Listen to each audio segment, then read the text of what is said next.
This video visualizer is an English narration of Nahjul Balagha Sermon 3.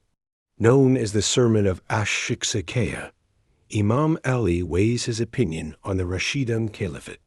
Please enjoy. Beware, by Allah, the son of Abu Quafa dressed himself with the Caliphate, and he certainly knew that my position in relation to it was the same as the position of the axis in relation to the handmill. The flood water flows down from me, and the bird cannot fly up to me. I put a curtain against the Caliphate and kept myself detached from it. Then I began to think whether I should assault or endure calmly the blinding darkness of tribulations, wherein the grown-up are made feeble and the young grow old, and the true believer acts under strain till he meets Allah on his death. I found that endurance thereon was wiser. So I adopted patience, although there was pricking in the eye and suffocation in the throat.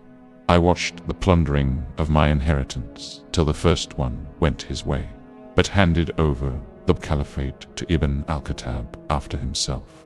My days are now passed on the camel's back in difficulty, while there were days of ease when I enjoyed the company of Jabir's brother Hayyan. It is strange that during his lifetime he wished to be released from the Caliphate, but he confirmed it for the other one after his death. No doubt these two shared its udders strictly among themselves. This one put the Caliphate in a tough enclosure where the utterance was haughty and the touch was rough.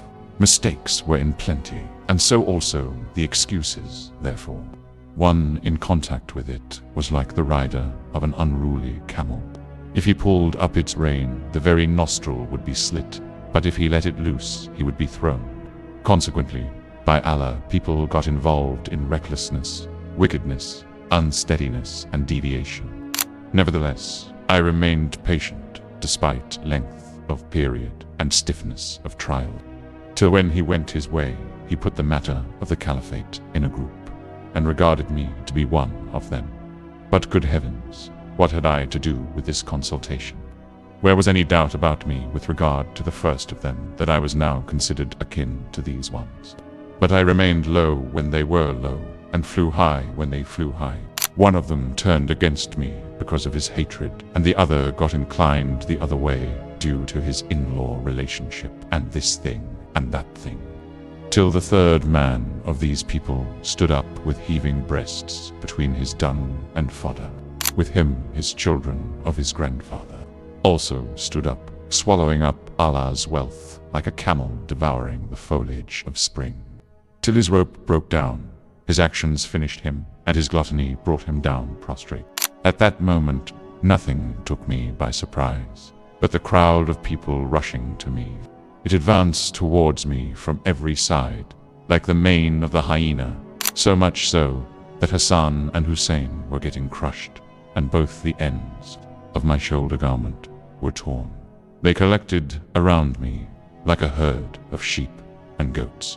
When I took up the reins of government, one party broke away, and another turned disobedient, while the rest began acting wrongfully, as if they had not heard the word of Allah saying, that abode in the hereafter we assign it for those who intend not to exalt themselves in the earth, nor to make mischief therein, and the end is best for the pious ones.